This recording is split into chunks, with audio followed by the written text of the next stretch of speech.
Sir, જો acidity હોય તો ખોરાકમાં શું અવોઇડ કરવું જોઈએ?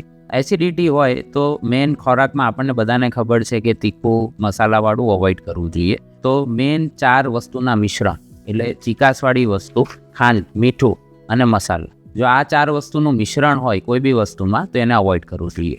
જેટલું બી ફરસાણ છે એ બધી વસ્તુ એસિડિટી તમારું વધારી શકે. બીજું ચીકાશવાળી વસ્તુ એટલે કે મીઠાઈ છે, મલાઈ છે, શ્રીખંડ છે, આ બધી વસ્તુઓથી એસિડિટી વધી શકે. તમે મસાલામાં ઘણા લોકોને એવું હોય કે મરચું ઓછું ખાઈએ તો એસિડિટી ના થાય, પણ બીજા ઘણા એવા તીખા મસાલા છે કે જે ખાવાથી તમને એસિડિટી વધી શકે. એમાંથી સૌથી ખરાબ જે હું માનું છું તે રાઈનો વઘાર છે. એટલે તમે ખાવામાં જો રાઈ વધારે યુઝ કરતા હોય કે એનો વઘાર કરતા હોય તે તમારે અવોઇડ કરવો જોઈએ.